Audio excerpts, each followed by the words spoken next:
Olá, você que é inscrito em nosso canal, muito obrigado por nos acompanhar. Se ainda não é inscrito, faça sua inscrição e ative o sininho para receber as notificações do YouTube sempre que postarmos um novo vídeo, uma nova entrevista. Hoje temos aqui o grande prazer de conversar com o professor Jaime Henrique Amorim Santos. O professor, ele é biomédico formado na Universidade Estadual de Santa Cruz, mestre em genética e biologia molecular, também pela Universidade Estadual de Santa Cruz, e doutor em biotecnologia pela USP. Atualmente, ele também integra a equipe do Laboratório de Agentes Infecciosos e Vetores LIVE, que é a central para o diagnóstico da doença Covid, causada pelo novo coronavírus aqui no oeste da Bahia. Professor, muito obrigado por aceitar falar com o Fala Barreiras e para os nossos leitores e seguidores. Portanto, seja bem-vindo ao Fala Barreiras, professor. Obrigado, Osmar. É um prazer estar aqui para falar com vocês nesse dia, né? E todos os leitores também, ouvintes aí do Fala Barreiras. Professor, para início da nossa conversa, eu gostaria que o senhor explicasse para nossos leitores e seguidores o trabalho do laboratório aí na UFOB. Bom, o laboratório da UFOB que está atuando nessa pandemia aqui com os exames laboratoriais, ele já existia há alguns anos na UFOB, chama-se Laboratório de Agentes Infecciosos e Vetores, né? Originalmente era um laboratório de pesquisa, mas recentemente nós começamos também a prestar serviços à sociedade na forma de extensão universitária. Então, com o apoio, né, de várias entidades, nós pudemos adaptar esse laboratório para realizar os exames, né, de moleculares para detecção do vírus causador da Covid-19. O laboratório iniciou então as atividades oficialmente nesse serviço no dia 12 de maio e até agora nós já realizamos mais de 4.000 exames, atendendo a municípios de toda a região oeste da Bahia. Professor, parte da população barreirense está preocupada aí com a real situação da pandemia em nossa cidade. Eu falo parte da população, porque realmente e infelizmente não são todos. Cientificamente, professor, qual a nossa situação hoje aqui na região oeste? Olha, do ponto de vista científico, a gente teria que ir para a parte de epidemiologia. Nós estamos acompanhando, né, o desenrolar da passagem da pandemia aqui pela região oeste, pela cidade de Barreiras também mais especificamente. Nós ainda estamos com o vírus circulando, né? Nós observamos aí nos últimos dias o que parece ser uma desaceleração da transmissão. Entretanto, nós ainda não fizemos as análises estatísticas adequadas para afirmar se realmente houve ou não uma desaceleração. Por mais que nós estejamos também observando uma desaceleração da transmissão, isso não quer dizer que a pandemia tenha acabado ou tenha chegado ao seu fim aqui na região, porque nós já temos relatos, né, de outras regiões do país e do mundo que é comum que isso aconteça. Em algum momento o vírus ele dá uma desacelerada e ele pode voltar. Isso vai depender muito, você pode ter uma segunda, uma terceira onda de transmissão, ela pode ser mais fraca, mais forte, isso vai depender muito das medidas de controle que foram tomadas. Então, não dá para relaxar, né? Nós temos que manter os cuidados, porque ficar livre da pandemia nós só ficaremos mesmo quando tivermos, né, uma vacina, principalmente, para proteger de fato a população, ou tivermos, né, fármacos, remédios, drogas realmente demonstradas como eficazes no tratamento da doença. De uma maneira geral, você não pode jamais pegar uma doença infecciosa e dizer, você pode circular à vontade porque tem remédio. Porque o tratamento, você sempre tem complicações na questão do tratamento, né? A gente aprende na área de saúde que o remédio, você sempre que toma um remédio, você tem um efeito colateral, por mínimo que seja, né? E a resposta às drogas também, ela vai variar muito de um indivíduo para outro. O que realmente torna a situação segura é você ter uma imunização eficaz, uma vacina, porque aí você tem a população imunizada, a população, por mais que entre em contato com o vírus, não vai ter a doença, e ainda tem a chamada imunidade de grupo, né? Porque um protege o outro. Muitas vezes a pessoa toma a vacina não pega a pessoa, mas os seus companheiros que estão ali em volta, a vacina pegou essas pessoas, deu imunidade, então o vírus nem consegue passar, a circulação dele fica seriamente comprometida quando você tem a população imunizada. Então a gente tem que ter paciência e continuar com as medidas de cuidado aí. Ok, professor. Aqui em Barreiras, que é a maior cidade da região oeste, a contaminação ela já é comunitária, professor? Ela está fora de controle? Na sua opinião, essas medidas tomadas em Barreiras para o combate ao novo coronavírus, elas tiveram um efeito positivo? Olha, a transmissão ela já é comunitária há muito tempo, né? Há meses. Rapidamente, esse vírus ele entra na questão da transmissão comunitária. Então, a partir do primeiro caso, com cerca de um mês ou menos de um mês, nós já começamos a ter transmissão comunitária. Professor, quais os estudos realizados pela UFOB hoje, especificamente sobre o vírus em nossa região? De forma tão efetiva, né? Então, é compreensível porque é um vírus novo, é uma doença nova, né? Todo mundo foi pego de surpresa, todo mundo teve que aprender muito rapidamente. Nesse sentido, é importante enfatizar o papel da ciência e da universidade, né? Que é a instituição encarregada de fazer realmente a ciência e passar isso para a sociedade. Então, nós na UFOB conseguimos gerar bastante informação, né? Se vocês quiserem, a gente pode conversar sobre alguns resultados preliminares que já temos. Mas, basicamente, o que deveria ter sido feito no início, né? Essa região aqui, ela é uma região que é isolada, ela fica bem distante dos grandes centros. Nós tínhamos uma vantagem estratégica muito grande, infelizmente nós não conseguimos utilizar essa vantagem, que simplesmente era fazer um controle, né, da região, fazer um isolamento da região para desacelerar ainda mais a chegada do vírus aqui. Você observe que se você comparar com outras regiões do Brasil e da Bahia, né, vamos colocar a Bahia, o vírus ele chegou aqui de forma bem mais tarde, né? Ele chegou bem mais tarde se você comparar, por exemplo, com o sul da Bahia, Ilhéus, Itabuna, ele chegou bem depois aqui. Então isso era uma vantagem estratégica muito importante, poderia ter sido utilizada, né, com medidas simples. Agora tinha que ter força política e vontade política para isolar a região, diminuir a circulação, né, a um nível praticamente zero, né, de entrada e saída de pessoas da região. E o vírus ele praticamente ia chegar aqui mais tarde ainda, e quando chegasse, porque ele ia chegar, né, entrar com as medidas que a gente chama de intervenções não farmacológicas, né, onde você não usa vacina, não usa droga.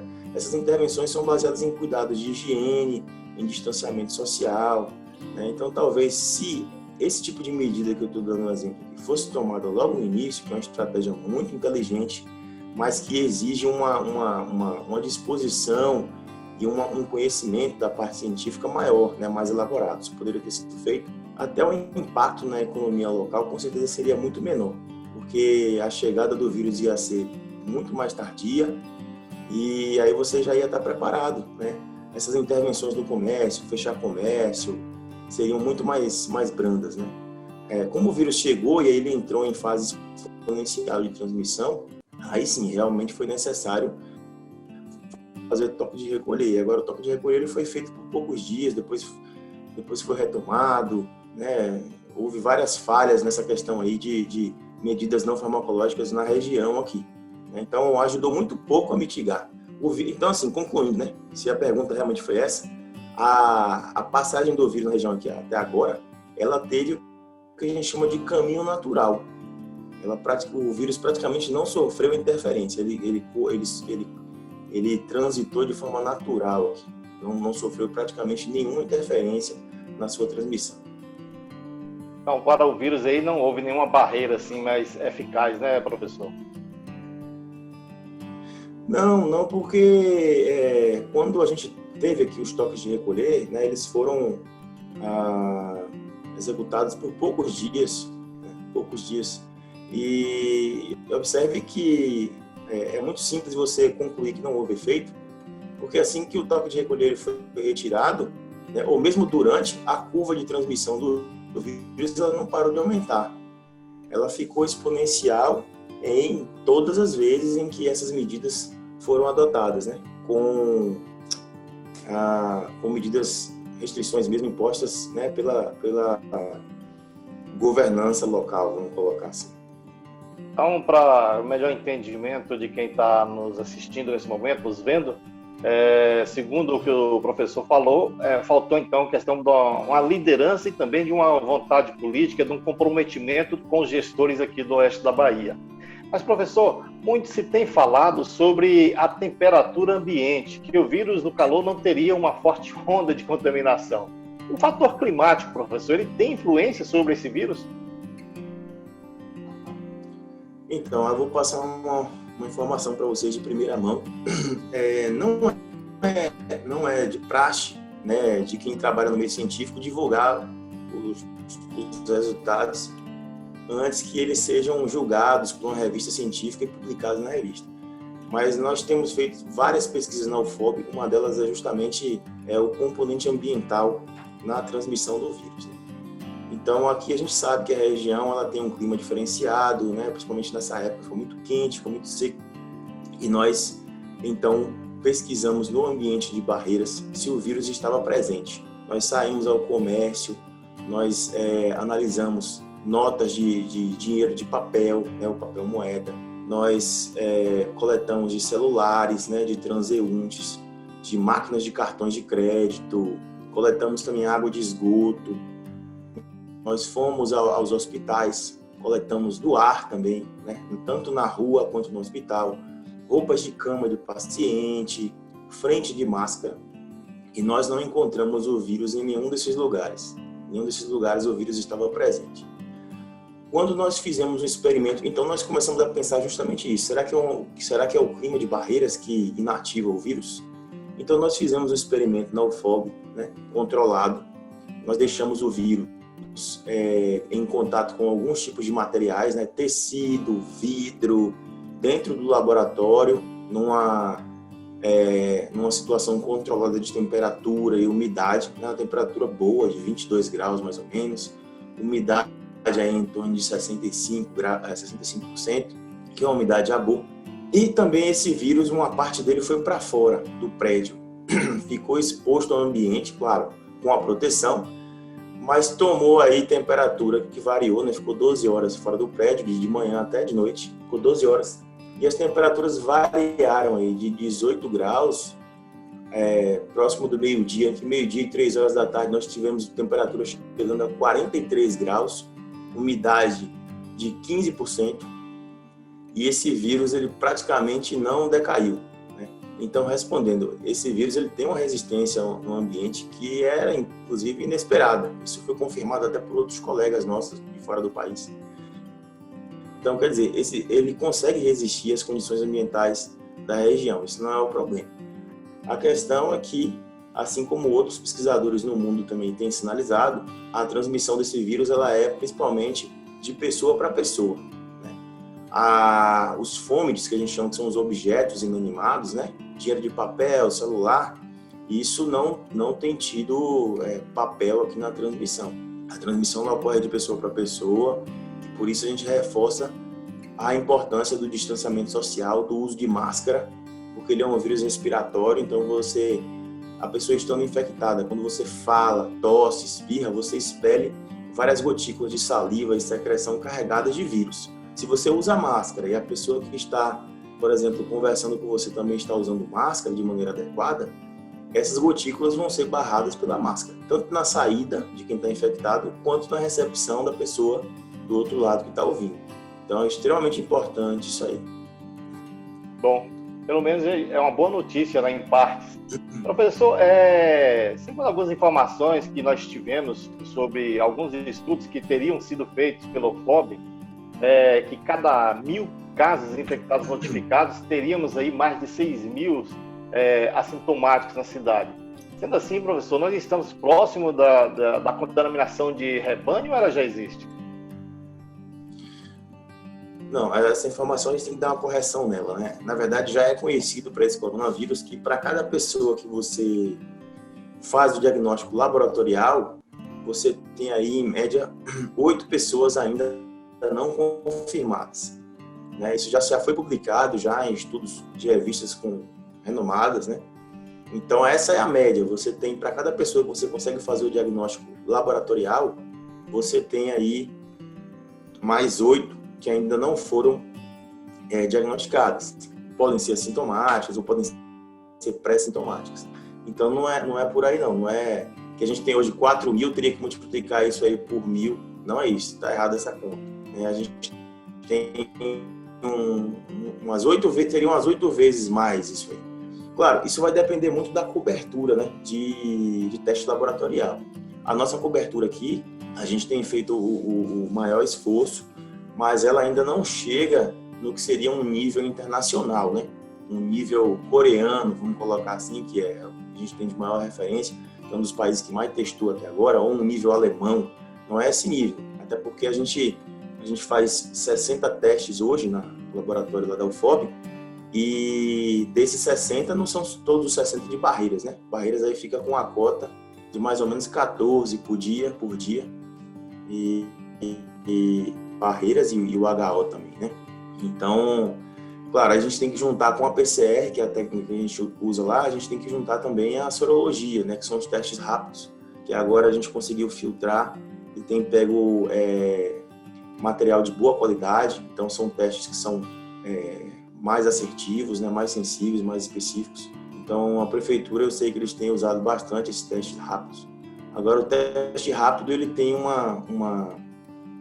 problema, não é por conta da qualidade do teste, mas sim pela característica da virose. Essa virose ela é bem diferente do que a gente tem costume. Tudo que a gente aprendeu na faculdade tem se desafiado. Porque quando a gente entra em contato com o vírus, rapidamente a gente desenvolve anticorpos do tipo IgM. Isso é o mais comum. E aí, mais ou menos uns 10 dias depois, 10, 12 dias depois, você já começa a ter anticorpo do tipo IgG.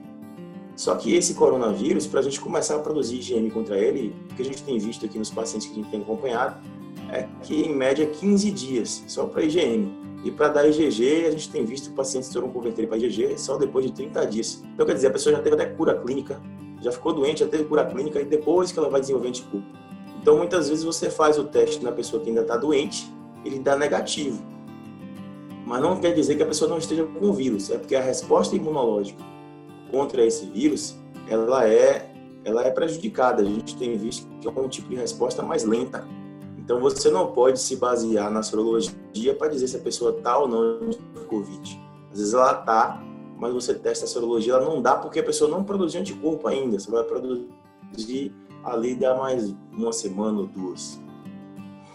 Perfeito. Professor, levando em consideração todo o seu conhecimento aí nessa área, quanto à reinfecção, professor, isso é um fato para que a gente venha se preocupar? Olha, reinfecção como virologista, né, com alguns anos já estudando na área, eu vi que foram divulgados estudos, né, falando de reinfecção, mas a gente tem que considerar algumas questões. Primeiro, vamos falar do que a gente observou aqui na região. A gente buscou investigar alguns casos suspeitos de reinfecção. Nós já investigamos 3 casos, né? Nenhum deles foi confirmado. Então, aqui na região nós não vimos nada disso ainda. Segundo, o que a gente sabe é que quando você desenvolve imunidade contra o vírus, né, você não vai mais pegar esse vírus tão cedo, porque seu organismo ele já criou o que a gente chama de memória imunológica. É isso que a gente aprende para os vírus. Né? Segundo, que se isso acontecer com esse coronavírus, deve ser uma proporção pequena, porque senão a gente estava vendo já estudos aí alardeando, né, aos 4 ventos aí que tinham detectado reinfecção. Foi, na verdade, 1 caso ou 2 que foram relatados, e a gente tem que considerar outras questões também. Os laboratórios clínicos, de maneira geral, eles têm uma margem de erro, né? Assim como tudo em todas as áreas, né? Na área de saúde, a clínica erra, ela tem uma margem de erro, o laboratório clínico também tem uma margem de erro. Então, significa que, em alguns casos, eles podem ser falsos negativos. dentro do processo do exame, lá na parte analítica, você pode ter uma contaminação de uma amostra com a outra. Por exemplo, uma amostra que era para dar negativa, ela vai dar positivo. O laboratório libera aquele laudo, mas está errado, na verdade. Isso pode acontecer. Essa pessoa, na verdade, nunca pegou Covid, recebeu um laudo laboratorial dizendo que ela estava com Covid. Aí, dali um tempo, essa pessoa vai e pega a Covid de fato, volta a fazer o teste, positiva de novo. E aí ela é considerada como reinfecção. Então, isso tem que ser considerado também, né? Não estou dizendo que os laboratórios clínicos fazem um mau serviço, não é isso. O laboratório clínico se preze, ele tem que garantir a qualidade do exame, a gente tem que usar controles internos de qualidade, uma série de instrumentos analíticos que a gente usa para poder garantir. Mas mesmo assim, eu estou dizendo que a gente tem essa margem de erro que tem que ser considerada. Então, alguns casos de reinfecção, na verdade, eles podem ser erro, simplesmente. Ou pessoas que têm problemas de imunidade, né? Problemas de saúde, a imunidade fraca. Aí entrou em contato com o vírus, o sistema imunológico dela não conseguiu montar uma boa memória. Dali um tempo ela entra em contato de novo e pega a doença de novo. Mas isso vai acontecer numa fração pequena da população, não vai ser a maioria. Não é que vai todo mundo ficar sendo reinfectado, não é isso. Então, o raciocínio é esse. Perfeito, professor. Tem mais uma pergunta aqui. Os animais, eles podem transmitir esse vírus? Olha, os estudos que eu li até agora, eu vi que eles podem ser infectados, né? Eu já vi infecção de cachorro, já vi infecção de gato, inclusive com transmissão entre os gatos, mas não vi ainda nenhum estudo sinalizando a transmissão do animal para o humano, né?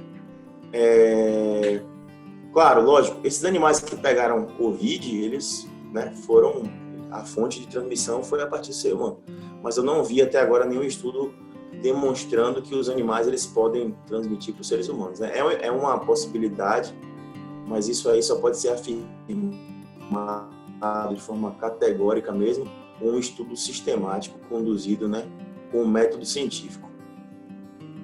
Eu tenho lido alguns artigos, professor, dando conta de que de um estudo feito a partir do esgoto. Esse estudo ele é eficaz para a identificação desse vírus?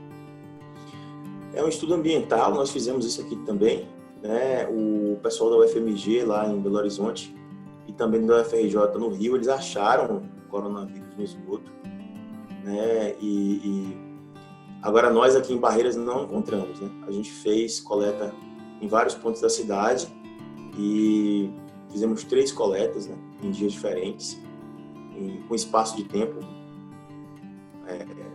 relativamente bom, assim, 15 dias ou um mês de intervalo, e nós não encontramos vírus no esgoto.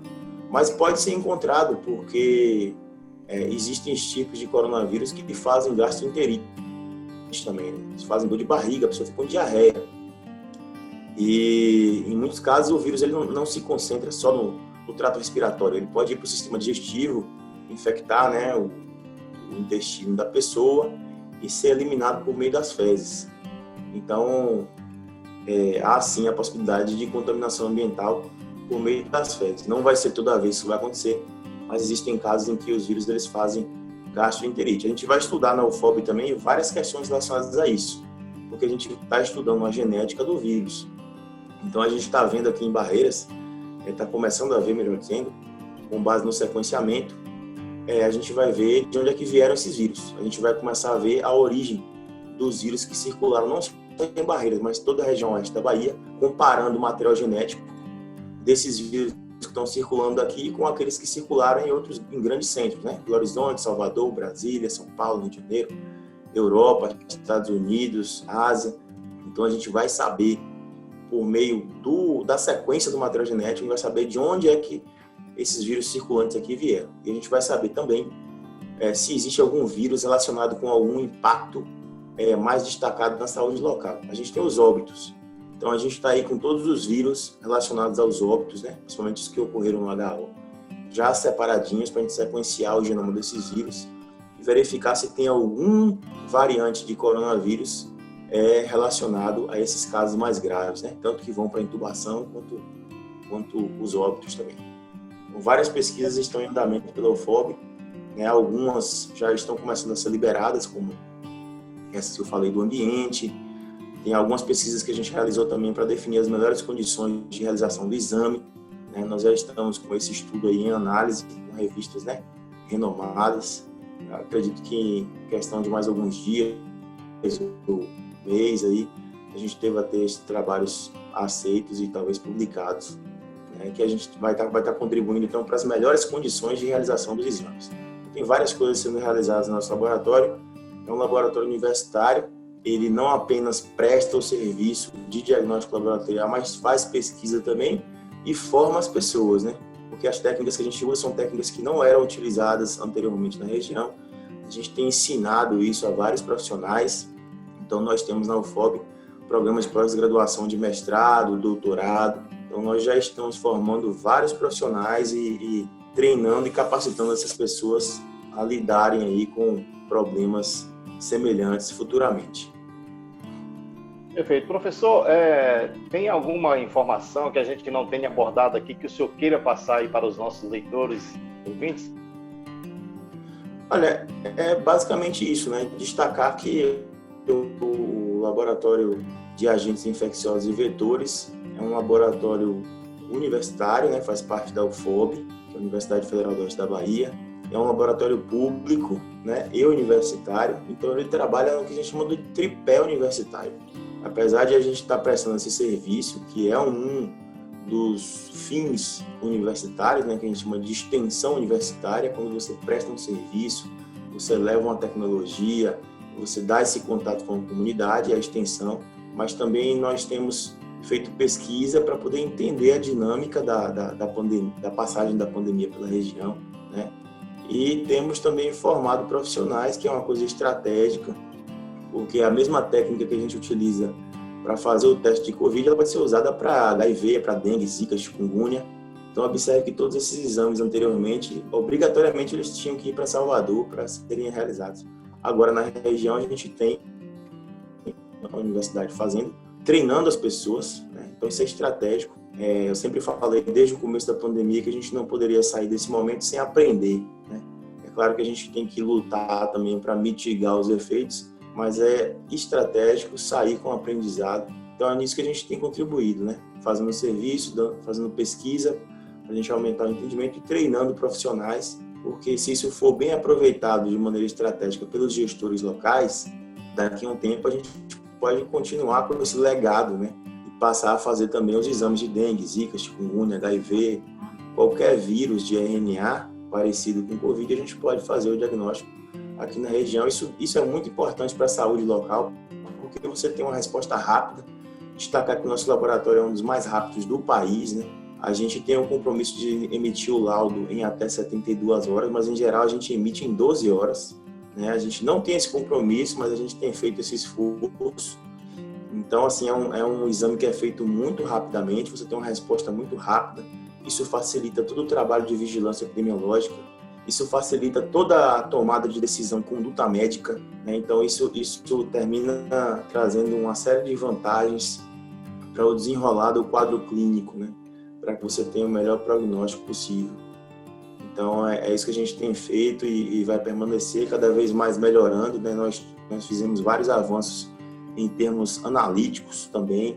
Só fizemos esses avanços por conta das pesquisas, então observe que a gente começou dia 12 de maio oferecendo 30 vagas, nós já estamos em 60 agora, e já estamos com alguns ensaios padronizados para aumentar ainda mais essa quantidade de testagem aí. Acredito que dentro de um mês no máximo nós vamos aumentar de novo, né? E oferecer cada vez mais um serviço de qualidade para a região oestina aqui. Ótimo. Professor, eu gostaria de agradecer aí a sua participação aqui no nosso quadro, no nosso programa, no nosso site, e fique à vontade para as suas considerações finais. Então é isso, eu agradeço então, né, imensamente a oportunidade de trazer essas informações aqui, eu agradeço ao Osmar pela oportunidade, né, ao site também, Fono Barreiras, e agradeço aí a atenção, né, de todos os leitores e seguidores, e dizer que nós estamos aqui para ajudar, né, a Universidade Pública, nesse momento de crise, está aí à disposição para ajudar a comunidade, como nós temos feito, e temos o compromisso de cada vez mais prestar um melhor serviço, né? Então, estamos à disposição. Nós não fazemos as coletas na UFOP, né, destacar isso, porque de vez em quando aparece um desavisado lá querendo fazer a coleta lá com a gente.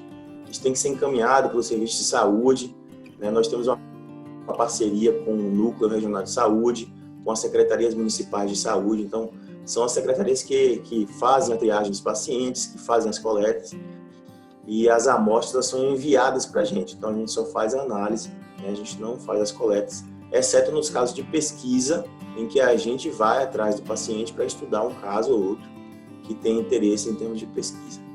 Mas nós estamos à disposição, tá? E mais uma vez agradeço pelo espaço aqui. Ok, muito obrigado, professor. Tivemos aí um papo com o professor aqui da UFOP, professor Jaime Henrique. Muito obrigado a você que nos acompanhou até o final. E se ainda não é inscrito em nosso canal, se inscreva, aperte o like, compartilhe nosso trabalho com seus amigos em suas redes sociais. Nos ajude a fazer nosso trabalho a chegar a mais pessoas. E que Deus nos abençoe, nos ilumine e nos guarde. Grande abraço a todos e até breve.